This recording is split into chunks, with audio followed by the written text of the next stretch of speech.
Qué lindo empezar la semana así, como les decía, es fabuloso.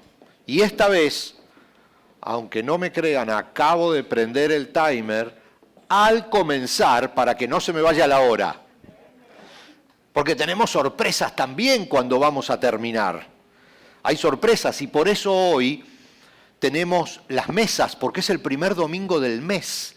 Y no solamente tenemos las mesas para compartir algo cuando termina nuestro tiempo de servicio, sino que además quiero que noten que hay, bueno, no sé cómo lo llaman aquí en mi país, se llama panera, que es esa canastita donde se guarda el pan.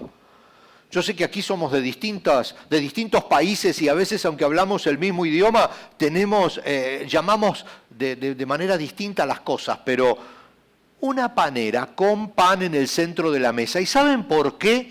Porque hoy el pan va a ser algo así como el denominador común de todo lo que vamos a hablar.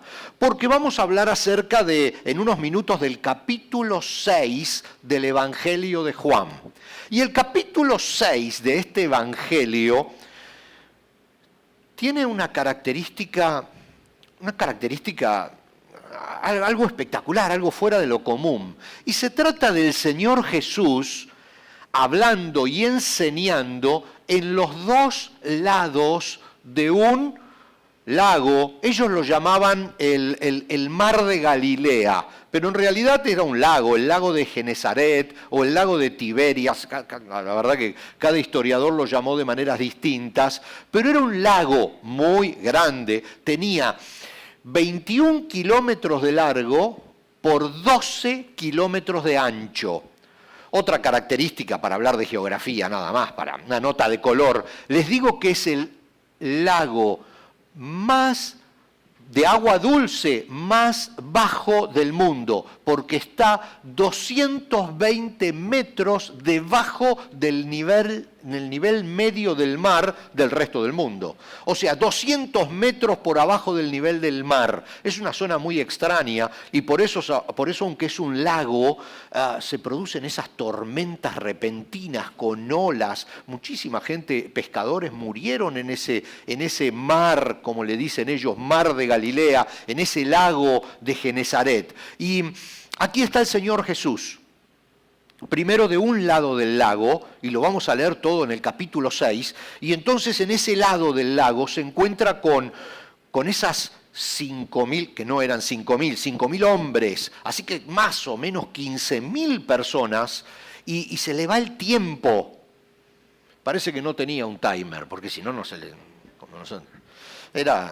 dicen que era argentino, le gustaba hablar. Y bueno, le gustaba hablar y se le fue el tiempo y empezó a anochecer y entonces los discípulos le dijeron: maestro, esta gente tiene hambre. Ya vinieron con hambre, ya vamos a hablar de eso. Imagínense todo el tiempo que pasó, tienen mucha hambre, nos van a comer a nosotros, ¿qué hacemos? Entonces vamos a despedirlos, dice uno, para que se vayan a sus casas. Y el Señor Jesús dice: no, denle de comer ustedes. Entonces, ¿cómo denle de comer 15.000 personas? ¿Y cómo le damos de comer? No hay problema. ¿Qué es lo que hay? Dice el Señor Jesús. Entonces le traen unos panes, unos peces. El Señor ora, se multiplican y comen todos y sobran un montón de canastos con pescados y con panes. Y la gente, ¡buf!, se le explotó la cabeza, imagínense.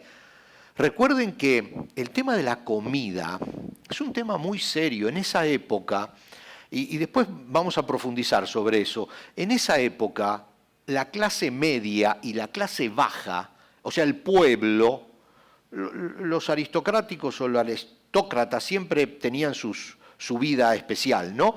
Pero el pueblo solamente vivía para comer. No había otra expectativa de vida. O sea, la gente lo único que buscaba durante toda su día era comida. Ahí no había una expectativa por progresar, por comprarse una casa, por tener un carro nuevo, por ir a estudiar, por cambiar de trabajo, por viajar, por tantas cosas en las que nosotros pensamos sin darnos cuenta. Ellos no. Lo único que pensaban era en comer, satisfacer cada día su necesidad de comer. Y viene el Señor Jesús y les da tanto que sobra. Entonces imagínense, esta gente se enloqueció.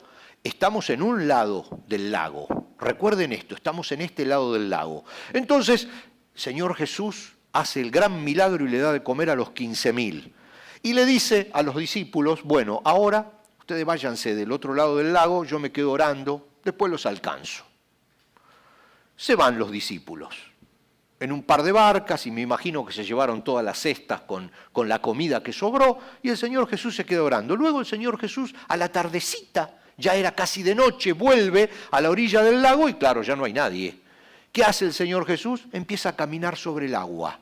Y esa es la otra cosa que tenemos en el capítulo 6. Entonces, de este lado del lago le da de comer a los 15.000, apenas con unos panes y unos peces. El gran milagro, la gran alimentación de la gente. Luego camina por el agua y se encuentra con los discípulos que estaban en el medio del lago remando, desesperados entre medio de las olas, y es allí donde Pedro dice, Señor, déjame bajar, y Jesús le dice, bueno, ven. ¿Se acuerdan la historia? El pastor Andrés la relató y la contó espectacularmente el domingo pasado. Y entonces Pedro se baja de la barca y da 2 o 3 pasos en el mar, entusiasmado porque podía caminar en el agua igual que Jesús, y de pronto se distrae porque las olas eran muy fuertes. Y cuando se distrae y baja su mirada de Jesús, ¡pum!, se hunde. Yo me imagino que, la Biblia no lo relata, pero me imagino que el Señor Jesús lo levantó y los dos se fueron a la barca. Yo me imagino esto. Y fueron, porque sí la Biblia dice que llegaron al otro lado. Y en el otro lado se encontraron con otro montón de gente, ahora lo vamos a leer en la Biblia, con otro montón de gente que venían entusiasmados por la comida, por el pan. Y dijeron, Señor, nosotros no alcanzamos a comer del otro lado del lago. Cuando hiciste este gran milagro y comieron 15.000 personas, nosotros no estábamos. Así que ahora te venimos siguiendo a este lado porque queremos que nos des pan, que nos des mucho pan porque tenemos hambre, estamos necesitados de pan y evidentemente tú bendices el pan y el pan sobra, así que queremos que nos des pan. Y se encontraron con un Jesús totalmente distinto. De este lado del lago le dijo a los discípulos, vamos a darle de comer pan a la gente. Y de este lado el Señor Jesús les dice, no hay más pan físico. Ahora quiero que prueben otro tipo de pan, un pan espiritual, un pan que el día que lo coman no van a tener más hambre. No se refería al hambre física, se refería al hambre espiritual. Entonces, de este lado del lago se encontraron con otro Jesús que hace un planteamiento distinto. Ahora esta gente lo único que quería era comer, tenían hambre. Y Jesús había multiplicado el pan, entonces querían comer. Fíjense que Juan 6:23 nos dice la Biblia, de este lado, dice, varias barcas de Tiberias arribaron cerca del lugar donde el Señor había bendecido el pan y la gente había comido, buscando a Jesús, buscándolo. Jesús ya estaba del otro lado. Entonces, cuando vamos del otro lado, leemos que dice, Señor, le dijeron todos los que habían cruzado el lago detrás de él, danos ese pan todos los días. Nuestros hijos se mueren de hambre. La gente quería comer, la gente quería pan. Y el pan simboliza en todo el mundo las necesidades básicas que tenemos, entre ellas fundamentalmente la comida. Por eso quiero que vean este logotipo, que es el logo de la Organización de las Naciones Unidas para la Alimentación. Organización de las Naciones Unidas para la Alimentación. Y ustedes leen allí que dice Fiat Panis, es en latín. Eso significa hágase el pan. Hágase el pan. El pan es considerado un sinónimo mundial del alimento. Lo siento por los cubanos, pero no es el lechón con moros y maduros. No, no es. ¿Acá hay peruanos? ¿Hay algún peruano? Ah, ya hay peruanos. Bueno, no es el ceviche. A ver, ¿hay algún mexicano por aquí entre nosotros? No hay mexicanos, entonces los tacos... Ah, sí, bueno, los tacos no son. Los tacos no son. ¿Hay algún chileno? El curanto, olvídense. No es. ¿Colombianos? Sí, colombianos está lleno. Bueno, la bandeja paisa no tiene nada que ver, es el pan. Pero tampoco es el asado, tampoco son las pupusas, tampoco es el gallo pinto. Todas esas comidas que nosotros creemos... No. Si hay un denominador común en el planeta que simboliza la alimentación, es el pan. Fíjense que hay un Día Mundial del Pan y es el 17 de octubre en todo el mundo. Yo no sé si alguna vez pensó tanto en el pan, pero yo quiero que hoy empiece a pensar en el pan. Usted sabe que cuando yo me puse a pensar en el pan, me acordé de algo que decían nuestras abuelas, y yo ya soy viejo, así que imagínense la abuela, hace mucho tiempo, y quizás los más jóvenes no lo recuerdan, pero quiero mostrarles una carátula de un libro, que lo van a ver en pantalla, que se llama Los besos en el pan. Es un libro que cuenta la historia, esta que me contaba mi abuela, que en la España de la posguerra faltaba la comida. Y que entonces las mujeres en sus casas, cuando el pan se endurecía, lo rallaban para hacer pan rallado, lo mojaban y hacían budín de pan, cualquier cosa, pero el pan nunca se tira. Y si alguna vez, por esas causas que el pan ya estaba podrido, que no había ninguna posibilidad de comerlo, había que tirarlo, antes se lo besaba. ¿Alguno conoce este dicho de besar el pan? Le digo, es muy profundo. Y yo me acuerdo que mis abuelos me decían, el pan no se tira porque hay gente que tiene hambre. Perdón que me emociono, pero hay muchas cosas que tienen que ver con este símbolo de la alimentación en el mundo entero, el pan. Algo tan simple como el pan que en nuestras casas sobra, que lo tenemos en abundancia, pero tiene tanta historia detrás.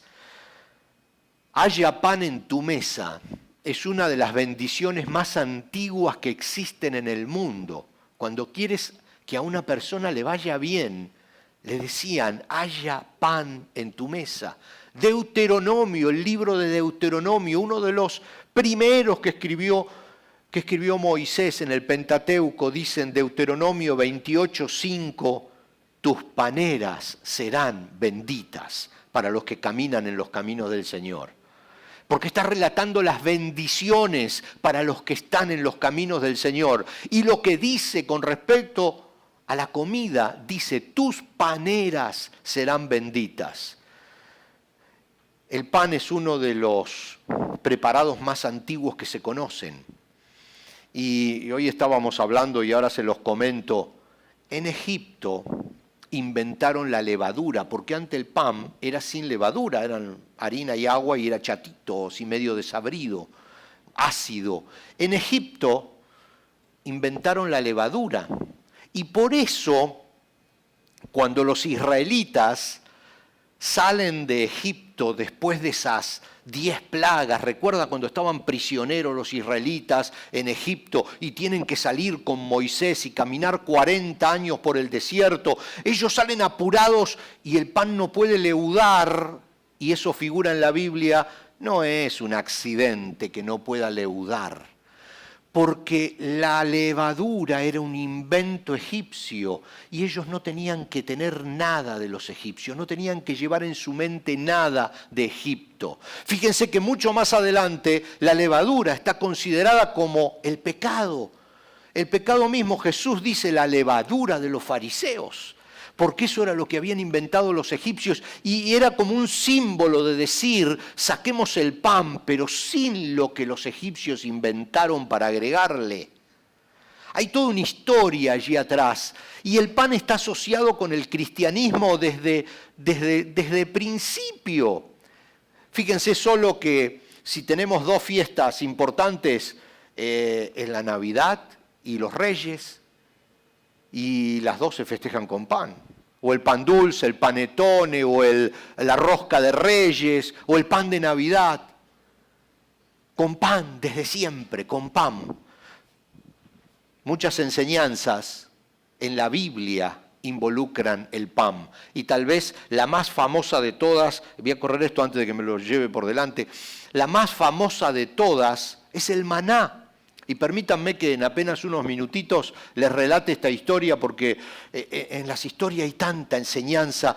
Dice Éxodo 16:12, por la mañana tendrán todo el pan que deseen. Así ustedes sabrán que yo soy el Señor su Dios. Le dice Dios al pueblo de Israel, por la mañana tendrán todo el pan que deseen, así ustedes sabrán que yo soy el Señor su Dios. Y luego, Éxodo, también el capítulo 16, 15 al 20, se los relato, se los leo rapidito, miren lo que dice. Los israelitas quedaron perplejos al ver eso y se preguntaban unos a otros, ¿qué es esto? Porque no tenían idea de lo que era. El pan les caía en la cabeza, el maná. Entonces Moisés le dijo, este es el pan que el Señor les da para comer. Así que los israelitas hicieron lo que se les dijo. Algunos recogieron mucho, otros solo un poco, pero cuando lo midieron, cada uno tenía lo justo y lo necesario. Me quisiera detener acá. No lo voy a hacer, pero fíjense, algunos recogieron mucho y otros poco, pero al finalizar el día, todos tuvieron lo mismo. Sigo leyendo. No me quiero parar aquí, pero es para un mensaje solo eso. Sigo leyendo. A los que recogieron mucho, nada les sobraba, y a los que recogieron solo un poco, nada les faltaba.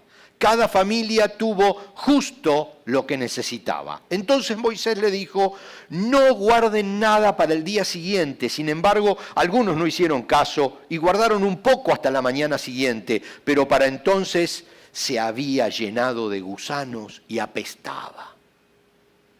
Fíjense todas las enseñanzas que podemos sacar de este concepto del pan solamente en este pasaje bíblico. El Señor te da lo que necesitas, no más, no menos. No puedes juntar más para mañana, porque el objetivo es que dependas de Él, no de tus fuerzas. Fíjense que el Señor Jesús, la única oración que Él enseñó fue el Padre Nuestro. Y cuando se refiere al pan, ¿ustedes recuerdan lo que dice? Danos el pan nuestro de cada día. No el de mañana, no para tener más, sino para tener siempre lo que necesitamos y depender de Dios. Si Dios bendice tu pan, nunca faltará a tu mesa. Esa es la historia relatada en cada libro de la Biblia. ¿Y saben lo que me hizo acordar? Que si Dios bendice tu panera, nunca te va a faltar el pan. Otra historia del Antiguo Testamento. Porque para mí el Antiguo Testamento tiene todas estas historias que nos hacen entender la profundidad. Quizás alguno de ustedes recuerda la historia del profeta Elías con la viuda. Les voy a leer despacito, se lo voy a leer rápido, pero chiquito, el párrafo que está en el libro de Primera de Reyes, para que si alguno no recuerda esta historia, la recuerde. Y si alguno no la conoce, hoy sepa que pasó esto y que nos recuerda lo que pasa cada día en nuestros hogares. Miren, dice Primera Reyes 17, del versículo 10 al 16. Elías se dirigió a Sarepta, era una ciudad. Elías era el gran profeta de Israel. Y cuando llegó a las puertas del pueblo, vio a una viuda juntando leña, a una mujer juntando leña, y le dijo, por favor, ¿podrías traerme un poco de agua en una taza? Sí, ¿por qué no? Mientras ella iba a buscar el agua, la llamó y le dijo, también tráeme un bocado de pan. Primera Reyes 17, 10 al 16, si ustedes quieren buscarlo después y leerlo. Dice, también tráeme un bocado de pan, pero ella respondió, le juro por el Señor su Dios, que no tengo ni un pedazo de pan en casa. Dice, solo me queda un puñado de harina en el frasco y un poquito de aceite en el fondo del jarro. Estaba juntando algo de leña para preparar una última comida y después mi hijo y yo moriremos. Había una gran hambruna en esa época. Dice, entonces Elías le dijo, no tengas miedo, sigue adelante y haz exactamente lo que acabas de decir, pero primero cocina un poco de pan para mí. Luego, con lo que te sobre, prepara la comida para ti y tu hijo. Pues el Señor, Dios de Israel, te dice, siempre habrá harina y aceite de oliva en tus recipientes. Y dice que hasta que el Señor mande la lluvia y vuelvan a crecer los cultivos. Así que ella hizo lo que Elías le dijo y ella y su familia y Elías comieron durante muchos días y siempre había suficiente harina y aceite de oliva en los recipientes, tal como el Señor lo había prometido por medio de Elías. Qué bárbaro, ¿verdad? Qué fabuloso. Estas historias reales que nos siguen enseñando que si Dios bendice tu pan, tu panera siempre va a tener lo necesario. No más, no menos, lo necesario para que puedas disfrutarlo, para que puedas vivir la vida que Él quiere que vivas, disfrutando de cada cosa. Nunca más, nunca menos, lo necesario. A mí me encanta ese concepto, me encanta. Pero la Biblia, que habla mucho del pan físico, también habla del pan espiritual. Y ese es el otro lado. Recién estábamos en este lado, yo me muevo mucho, pero recién estábamos en este lado. Estábamos hablando de este concepto del pan y de lo que significa en el mundo entero el alimento, lo que te sostiene, lo que sostiene la vida. Dios te lo va a proveer. Y ahora nos vamos a este otro lado y vamos a hablar del pan espiritual, porque la Biblia también habla del pan espiritual. Y ahora quiero compartir con ustedes unos versículos del capítulo 6 del Evangelio de Juan, que los vamos a tener en la pantalla para que ustedes me sigan en la lectura de hoy. Y ahora sí entramos al capítulo 6, todo esto era introducción. No se asusten. Bueno, Juan 6, 24 al 26 dice, cuando la multitud vio que ni Jesús ni sus discípulos estaban allí, de este lado, subieron a las barcas y cruzaron el lago hasta Capernaum, al otro lado, para ir en busca de Jesús. Y lo encontraron al otro lado del lago y le preguntaron, Rabí, ¿cuándo llegaste acá? Entonces Jesús le contestó, les digo la verdad, ustedes quieren estar conmigo porque les di de comer, no porque hayan entendido las señales milagrosas. No se preocupen tanto por las cosas que se echan a perder, tal como la comida. Pongan su energía en buscar la vida eterna que puede darles el Hijo del Hombre. Y luego leemos unos versículos más adelante en Juan 6:35, allí mismo les dice, yo soy el pan de vida. El que viene a mí nunca volverá a tener hambre. Y de ahí se estaba refiriendo al hambre espiritual, porque estaba de este lado. Ahora viene este que tenemos en pantalla, recién ahora. Tenemos 6:51 dice, yo soy el pan vivo que descendió del cielo. Todo el que coma de este pan vivirá para siempre. Y este pan que ofreceré para que el mundo viva es mi carne. Y aquí cambia todo. Jesús, el pan de vida, dice, soy la única comida espiritual que ustedes necesitan. De este lado, con Cristo, tenemos cubierta nuestra necesidad física, porque su promesa es que Él nos va a sostener y va a ser bendita nuestra panera con todo lo que eso significa, con toda esa carga que tiene el pan detrás. Él dice, yo voy a bendecir tu pan, tus necesidades, las cosas de la vida de este lado. Ahora vamos del otro lado y dice, en Cristo tienes cubierta tu necesidad espiritual absolutamente. ¿Y qué significa? Yo noté 3 cosas. Tienes cubierto tu destino. Una de las preguntas básicas, dicen al menos los filósofos, yo no me la hice nunca, pero dice, ¿a dónde voy? ¿A dónde voy? Es una de las preguntas básicas que se hace un ser humano. Quizás yo no me la hice nunca porque tuve el privilegio de nacer en un hogar cristiano y de chiquito a mí me dijeron, vas al cielo.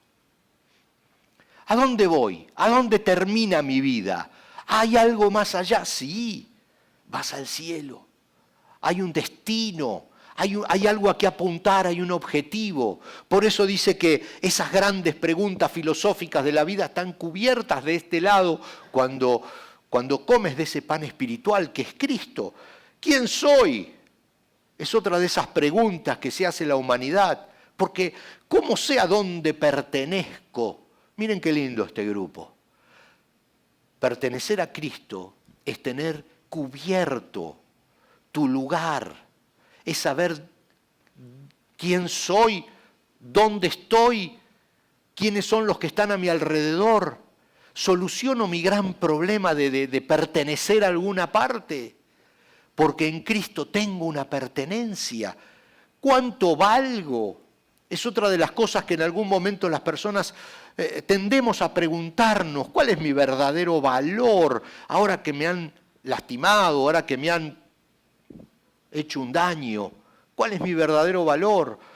¿Cuál es mi dignidad? Y ahí el cristiano encuentra que su dignidad es la dignidad de su Creador. Por supuesto, lo digo siempre, si una persona, si un ser humano piensa que desciende del mono, bueno, ahí tendrá su dignidad. O que quizás desciende de un choque de 2 asteroides, allí estará su dignidad. Pero si sabe que es creación directa de Dios, ahí está tu dignidad. Nuestra dignidad como seres humanos está en la dignidad de nuestro Creador. Por eso, cuando nosotros tenemos a Cristo, tenemos cubierta nuestra necesidad material y nuestra necesidad espiritual. En Cristo tengo todo, decía una vieja canción. Qué lindo es pensar de esa manera. Y hoy vamos a recordar juntos un momento muy particular en la vida de Jesús. Cuando Él unió ese cuerpo físico con ese cuerpo, con ese pan espiritual, y Él dijo en esa última cena con sus discípulos, quiero que en este momento recuerden que este pan que iban a compartir, dice, simboliza mi cuerpo que va a ser partido por ustedes.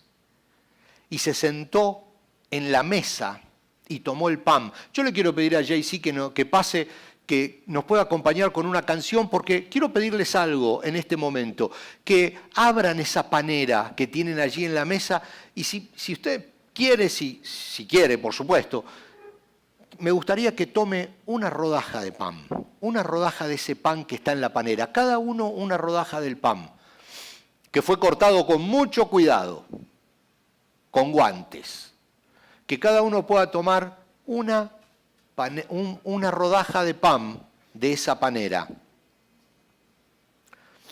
Y quiero leerles algo que escribió el apóstol Pablo, porque se lo dictó el Señor Jesús, y se lo dictó para este momento, para nosotros.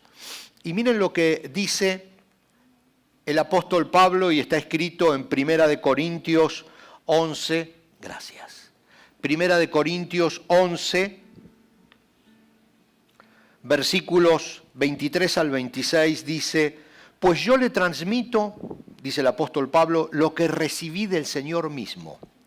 La noche en que fue traicionado, el Señor Jesús tomó pan y dio gracias a Dios por ese pan físico, por ese pan que simboliza tu sostenimiento en la vida. Dio gracias por ese pan. Luego lo partió en trozos y dijo: esto ahora es mi cuerpo, el cual es entregado por ustedes. Hagan esto en memoria de mí. Qué lindo que el Señor Jesús en ese momento toma el pan y dice: cada vez que ustedes se junten alrededor de una mesa, como estamos nosotros hoy, me gustaría que tomen ese pan físico y que tomen un pedazo y recuerden que ese romper es mi cuerpo que se va a romper por ustedes en la cruz. Para que nunca te falte lo espiritual y para que nunca te falte lo físico. Entonces yo quiero invitarlo a que en este momento, como hicieron los discípulos en aquella oportunidad, nosotros juntos, después de orar, participemos del pan. Vamos a orar. Señor, gracias por tu cuerpo partido por nosotros. Te recordamos y participamos juntos de este pedazo de pan físico que nos recuerda tu sacrificio cuando partiste tu cuerpo y te convertiste en nuestro pan espiritual para toda la vida. Gracias, Padre, en el nombre de Jesús, gracias. Amén. Compartamos juntos ese pedacito de pan en este momento. Vamos a compartir en este momento también este poquito de vino que tenemos aquí en esta copa, porque dice en Primera de Corintios 11, 23 al 26, lo que acabamos de leer, permítame que continúe leyendo, dice: de la misma manera tomó en sus manos la copa de vino después de la cena y dijo: esta es mi copa. Esta copa es el nuevo pacto entre Dios y su pueblo, un acuerdo confirmado con mi sangre. Hagan esto en memoria de mí todas las veces que la beban, pues cada vez que coman este pan y beban esta copa, anuncian la muerte del Señor hasta que Él vuelva. Vamos a beber juntos en el nombre de Jesús. Amén.